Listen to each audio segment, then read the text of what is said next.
is up, guys, and welcome back to another episode of the Bleeding BnG podcast, episode 63. So today we're just going to give you a recap of Washington's second preseason game of the 2022 season, where they fall to the almighty Kansas City Chiefs 24-17. And I promise you guys, today's podcast isn't going to be long because I told myself that I'm going to give as much effort into this podcast as the Washington starter defense does on third down. And that's absolutely zero. That's absolutely nothing. Of course, that's a joke because, we're all about giving you quality over here at the Bleeding BnG podcast. I can't say the same for the Washington Commanders at this point, and it's getting very frustrating.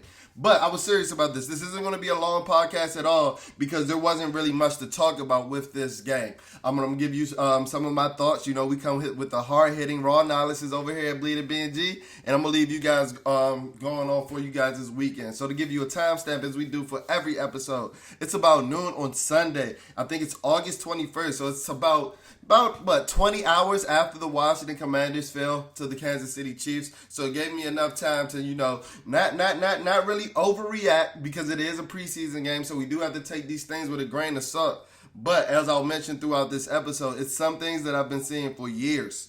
Not even under just the Coach Rivera regime, but years for this organization. Things that haven't changed with defensive coordinators that I've mentioned before. Things that haven't changed with head coaches. Things that haven't changed with vice presidents, whoever you want to name it. It seems like the funk is still there. So, before I even get into all that, let's touch on the on-field product. So I want to start with the first drive. Washington got the ball first, and guess who was the first person back there to return a kick? You know it, Antonio Gibson, the person that I told you would be returning kicks in May. He was the first person to return the kick, and I think that he looked, pretty explosive. I think he got to about the 23-yard line, but he caught the ball like a natural, and it's something that he did in college, like I told you guys before. This is something that he's doing. This is something that he's familiar with. Instead of taking him from college and putting him into an unfamiliar situation or playing a bell cow running back role like we've done for the last 2 years, let's get him doing some things that he's more comfortable with, like kick returning. I told you guys before, this was the nation's leading kick returner, number one. Not two, not top five, number one in kick return average. His last year at Memphis averaging 28 yards per kick. So if he's and he still has some of that explosion. Even if I've mentioned before, I don't think he has the same type of explosion. He's doing it at bigger. So imagine a 6'2", 230-pound back coming at you downhill with the 4.3, 4.4 speed that he has. And he still has some of that explosion. He showed it in open space. But we're gonna have to work on finding ways to get Antonio Gibson the ball, because the clear thing that came away from this game is that Brian Robinson is running back one, as he should be. So let me touch with the first drive. I think that the first drive started out well. Brian Robinson, toting the rock. I think he had a 9-yard carry within his first 2 carries and things like that. And I even mentioned, tweeting right away, I said, Brian Robinson just doesn't fall down. He doesn't go backwards. It's almost like physics doesn't allow him to. And it's kind of ridiculous because he seems like every single run, he's never going backwards. Even like a run when he's getting hit out of bounds, it seems like he's either going sideways or having that forward lean. And that's something that's essential for a running back, those hitting yards and things like that. And it's something that Brian Robinson has. He kind of reminds me a bit of Arian Foster, to be honest. I don't know if he has the same lateral quickness, but just the innate ability to find holes and things like that.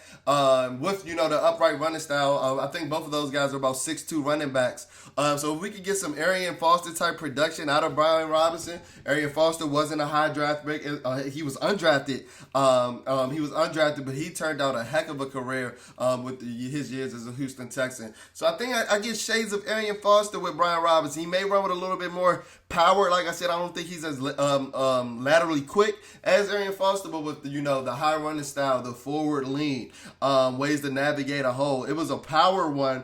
And I think that might be the run when I'm mentioning that he got his 9-yard carry on, where you can see that he just cut behind, I believe it was Armani Rogers who was making the cut block, and it was beautiful after he was pulling from the left side. And it just shows that he's been playing running back for a while, something Antonio Gibson hasn't done. It's an innate ability that you have. I've always said that running back, quarterback, and middle linebacker have to come with an innate ability that I'm not going to say that you were born with, but you have to be playing it for a while to have that ability. To have it be muscle memory, to have it come as, like at the top of the hat, like you know it. It's just instinct at that point. And it's just something that Antonio Gibson doesn't have. And Brian Robinson showed his entire skill set on that first drive. And I know a lot of you guys were harping on. A lot of people said, I think Brian Robinson had three positive carries, and then Antonio Gibson came in, and it seemed like the drive stalled out once he ran his stretch run on second down. But if we're being honest, there wasn't really a hole there. And, we're the biggest Gibby critics over, or not the biggest Gibby critics over in the Washington Commander community, but we hold Gibby to a high standard. And if we're being honest, Eli Wolf got blown up on that play. He got blown up out of play. Even Brian Robinson, who's a natural runner, he wouldn't have made much of that run as well. And if you look at Brian Robinson's counting numbers, he only averaged 3.9 yards per carry, but the efficiency was there. There was a stat that said that 5 or 6 of his carries either went for 5 yards or first down. So when you're getting at least 5 yards, keeping your offense ahead of the sticks or moving the sticks by getting a first down, you're keeping the offense on schedule. And I think that's one of the reasons the offense stalled out, because not only with that, blown up run on the Antonio Gibson stretch play on the right, but the play before Carson Wentz hit Curtis Samuel on a rollout for about 4 yards. I believe if he hit him a tad bit earlier, he could have potentially had a first down with Curtis's dynamic running ability and things like that. But he kind of hit him late while he was getting closer to the sideline. Curtis tried to make the best of what he could do with it. So after, that was on first down. So after that first down rollout for about 4 yards, it was 2nd and 6. I think Gibby might have even lost a yard on that play. So it turned out to be 3rd and 7. And this is something that I really wanted to point out. I know a lot of people have talked about, while the national media has harped on, how Carson may make some boneheaded plays and things like that. A lot of us in the Washington Commander community like to point back to his low interception numbers in years on end and things like that. But as I cautioned you guys before, with the, regression in his interception numbers and things like that, that comes with him not taking as many chances as he did when he was playing with the Philadelphia Eagles, when he was an MVP candidate and things like that. Also pairing with the fact that, Jonathan Taylor was the best running back in the NFL last year and they ran the ball a lot. Carson did not take many chances. Going back and watching the film, he threw a lot of balls inside where maybe not the DB is going to intercept it, but he's not giving his receiver the best chance to make a play and things like that. And I mentioned that because this is the second week that I saw it. I didn't necessarily think that it was the worst ball. So Armani Rogers last week on the wheel route to start the drive against the Carolina Panthers. But I think it could have been thrown a little more out there. And the same thing this week on the wheel route to Curtis Samuel on the last play of the first drive. It was a 50-50 ball to 5'10" Curtis Samuel, who's my height. Trust me, I spent enough time with Curtis Samuel this offseason to know. I look Buddy into the eye. So you're throwing a 50-50 ball to him, and then you're throwing it to the inside where he has to have a jump ball scenario and things like that. While it wasn't a bad read by any means, I don't think it was a bad read. It probably was the best read Carson could have made. He could have made a throw better. He could have put more in that throw. That throw has to be on the outside shoulder. The elite quarterbacks are getting it there. And I think that part of the reason that he threw it inside is because he buys into the narrative. I know he told Scott Abraham he doesn't listen to things like that, doesn't listen to the outside noise and things like that. But it shows in his play. He's not as much of a risk taker as he was in prior years and things like that. Now, while it may come up in the most impromptu times, like 2 minutes left in the fourth quarter where you're throwing a left-handed interception, it's not happening as often because he's not taking as many chances. And those are the results in the low interception numbers and things like that. But, I mean, it was overall, like I told you guys before, I've never thought that Carson Wentz was a bad quarterback. But I think that he's mid. And I think a lot of people get confused with mid being like bad. No, mid is actually is short for middle. Mid is short for middle. I think he's a middle of the pack quarterback, and he's shown that in the last first 2 preseason games. He's shown that he's not capable. When you look at a guy like Patrick Mahomes on the other side of the field, Carson has just shown you at this point he can't make some of those same plays that Mahomes is making. And don't get me wrong. Patrick Mahomes is probably the best quarterback in the NFL. I'm not comparing them, but he's making those plays 100% of the times. Even middle tier quarterbacks are making them at least 30% of the times. And I haven't really seen that 30 out of Carson yet. You see I'm getting riled up. I'm over here knocking my mic over. But, I mean, Carson didn't play bad by any means. But I do want to touch on the offense in the whole. We saw Carson connect with Terry on a nice timing route, on a dig route, on the third drive and things like that, their last drive. But then it stalls out when we get to the plus side of the field. And I'm not even going to bash Carson because, and you guys know, we're Scott Turner advocates over here. But this is a tendency that he had last season that I'm seeing over the course of the last 2 preseason games. Why do you get so conservative on the plus side of the field?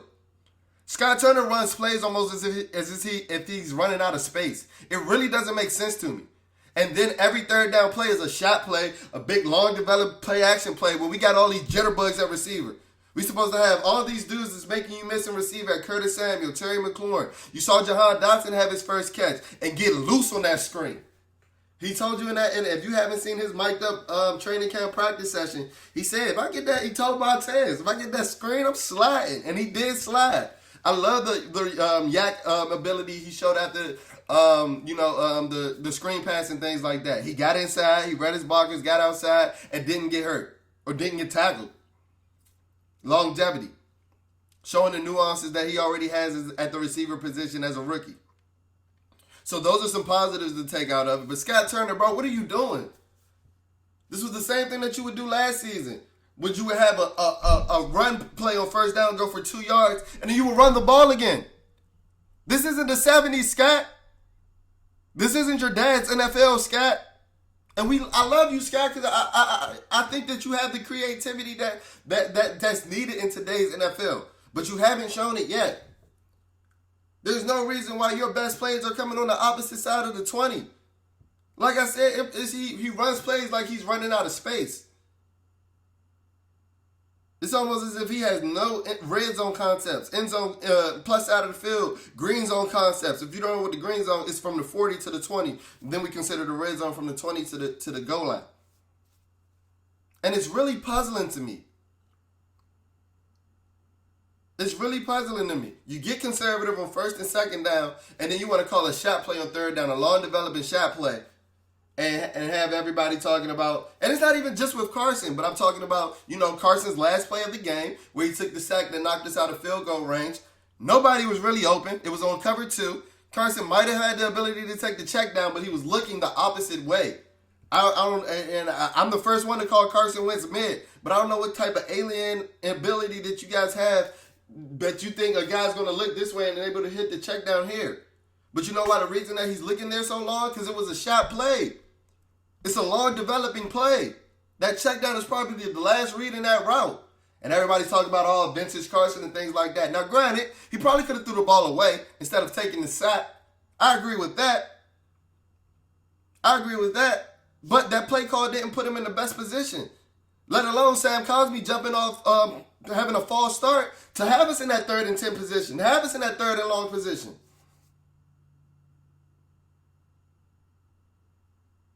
Offense is about being on schedule. That's why a running back like Brian Robinson, who's not going to lose yards, is so essential to an offense. That's why he's the RB1. You'll be fooling yourself if you think that Ryan Robinson is more explosive than Antonio Gibson.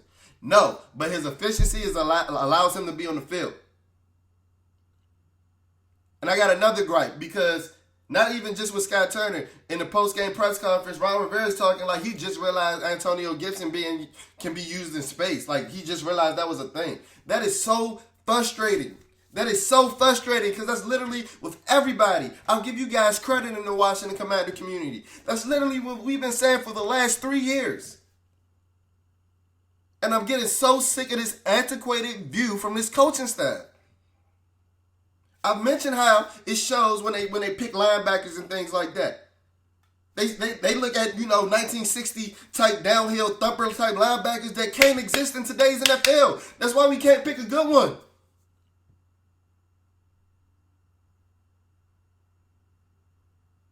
They think guys like John Bostic and David Mayo can do it. And it's so frustrating.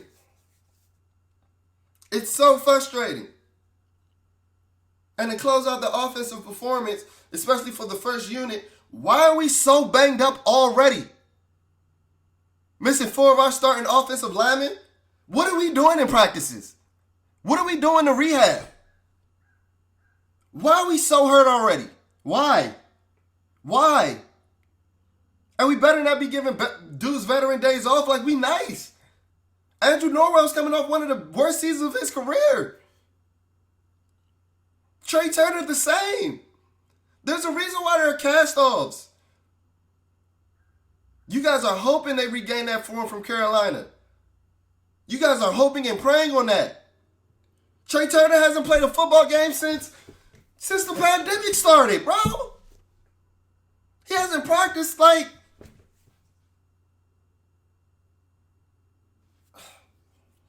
It's so frustrating. It's so frustrating. It's so frustrating. Shout out to Amani Rogers, though. I think he has that fourth tight end spot locked up. I'm telling y'all right now, Amani Rogers is fast. I saw it yesterday. Don't let him hit that stride. He got tackled. But I mean, he's a long strider for sure. You know, that 6'6" frame. But this is a guy that set the NCAA record for a longest rush by a quarterback for 99 yards when he was at the University of Ohio.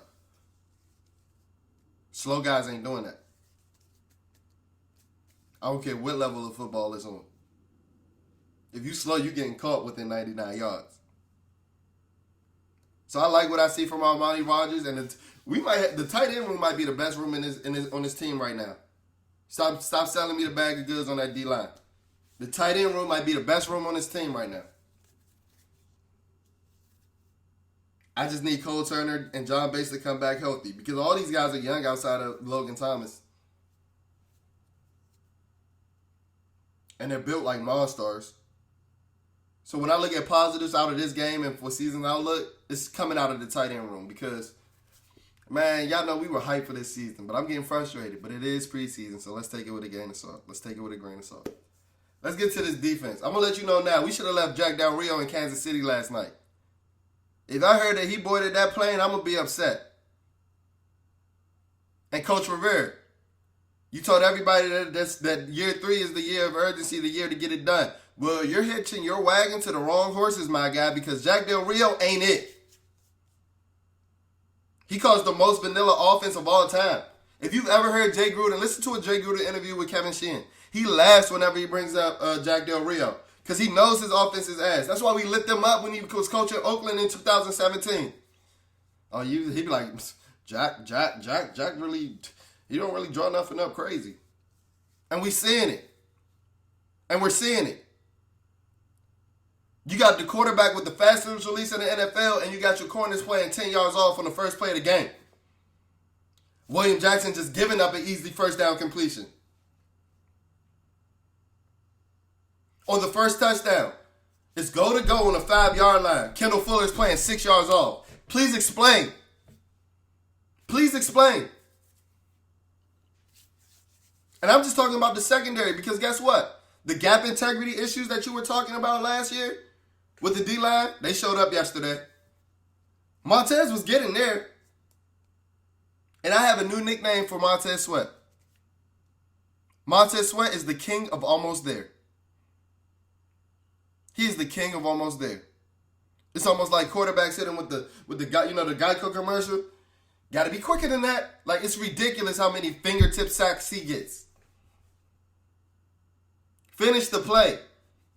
And I know a lot of people were telling me, because I posted it on Twitter, people were telling me, oh, it has a lot to do with the secondary. Well, guess what? I agree to an extent, but the great ones finish.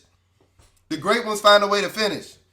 You think Myles Garrett has played with a great secondary all his life? No. Pittsburgh's cornerbacks are ass. TJ Watt set the sack record last season with old-ass Joe Hayden and whoever else you wanted to name. Stop making excuses. And this is one of the last things that I really want to touch base on because even while I love Doc Walker, even he did it yesterday. Oh, listen, we're facing the Chiefs and Patrick Mahomes. So is that supposed to be okay? It's supposed to be looking incompetent in it? Is looking incompetent against the league's best okay? And we're getting, what, participation trophies? Are we not here to be elite ourselves? I can't tell. I can't tell.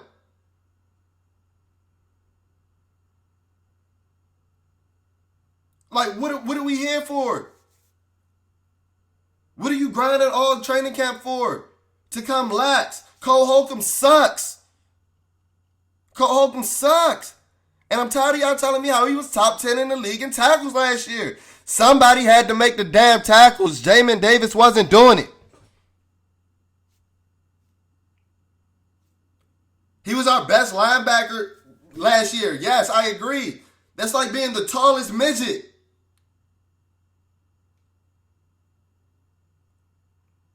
There ain't no succeeding in that. There ain't no bragging points in that.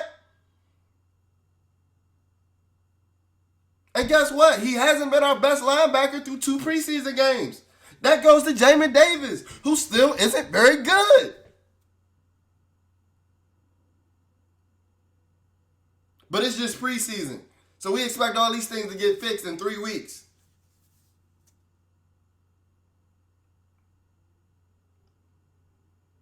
Like I said, I don't want you guys to think that everything was horrible. The offense showed some flashes. We got to finish, though. This defense, though, I don't know, man.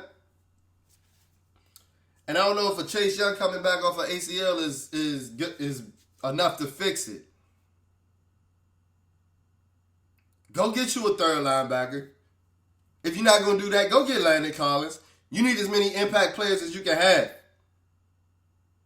He's one of your best defenders when you put him in his right position last year.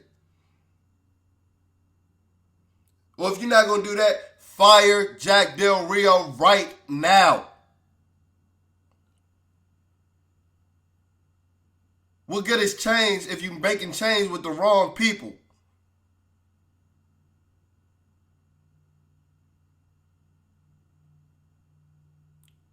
Got even our best players out there getting cooked. Cam Curl probably had one of his worst games I've seen him play as a Washington Commander Redskin team member. Not even on a touchdown, because that was a dime by Patrick Mahomes. Don't get me wrong. I give it up when it has to be given up. He's the GOAT. He's nice. But we're fools to think that Cam Curl ain't get cooked by that tight end on the 3rd and long that led to the first touchdown. But we giving people passes because we like them. I ain't heard nobody talk about Cole Holcomb his whole career. Like, what good has he done? Because he trucked Zeke that one time. Come on, dog. Come on, bruh. Go look at him now. Go look at him trying to take on a guard. That man is holding his shoulders and his arms like that shit's hurting him already. It's preseason, bro. But it's the guy that y'all think can play middle linebacker, Jack. Ron. Linebackers.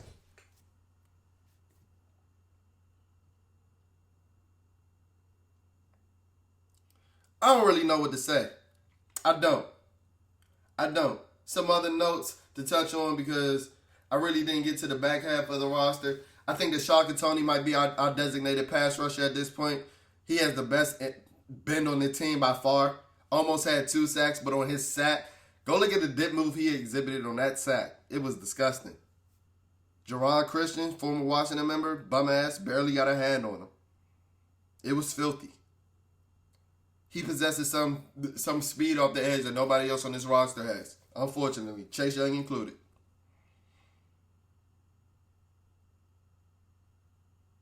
I didn't really think any other people flashed, honestly. De'Ami Brown struggled.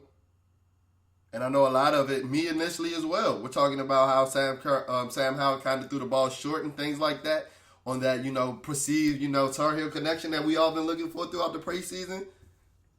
But when I saw Santana Moss mentioned it, and me having a receiver background as well, and then going back and looking at the play, De'Ami stemmed that route off horrible at the end, fading to the sideline. Sam could have probably threw that ball a little bit farther, but he put it in the right place. Because if De'Ami ran his route while he was supposed to, stacking the DB couldn't have made a play on the ball, or if he tried to, you'd have ran through De'Ami's back, resulting in a pass interference. De'Ami Brown still can't get separation. I told y'all he wasn't fast last year when he ran that 4.45 unofficial time. So that means he's more running like a 4.5, 4.6 at the combine, but y'all didn't listen to me. Antonio Gibson did look good in space. He had a couple receptions. My favorite one wasn't even his longest reception, where he did show, some open field break tackle ability. But my favorite one was the one he ran out of the backfield that he caught on the sidelines, kind of lunging over to the sidelines. It wasn't the best throw by Taylor, but he made a beautiful play. And that's really it, man, because there really wasn't many positives to take from this game. But I know some of you are going to tell me it's preseason, it was the Kansas City Chiefs. I'm coming into this to be elite. I expected 11 wins, and just by chalking it up by saying it's preseason ain't going to get us there. It's not. So hopefully, I know Ron said they got about 5 padded practices. They need to be cracking skulls, Greg Minuski style. Because I don't see the urgency. I don't see the fundamentals. I really don't see a lot right now. I don't. And the way Trevor Lawrence looked last night, don't be shocked if we start 0-1 at the rate we go. So that'll do it for this episode of the Bleeding BnG podcast. If you enjoyed this episode and you're checking us out on YouTube, be sure to comment, be sure to like, be sure to subscribe. We're loving the interactions. Y'all see the views boosting. You see the subscriber count boosting. Be sure to show us love. And we'll be sure to show you guys love back. We love chopping it up in the comment sections. We love seeing the support. I appreciate you guys for all your support. Be sure to follow our social media pages. The Twitter page is always going stupid. At this point, we Twitter kings over there. So go ahead and check us out over it. Humbly saying it. But we stir the pot and we start a lot of conversations, predict a lot of things over on Twitter. So be sure to check us out over there. Matter of fact, we just did a giveaway where my man Luis Garcia from New Mexico won this inaugural towel. So I'll be shipping that out later this week. Be sure to check out our Twitter at BleedingBNG, BLEEDIN BNG. Our Instagram spelled a tad bit different, BLEEDING BNG. So there's 2 G's in our Instagram handle. And be sure to just chop it up with us. We're available on all podcast platforms at this point. And like I said, we're going to keep the content coming. We're going to give you more effort than the Commanders are giving you right now. So I'll check in on you guys later. Peace.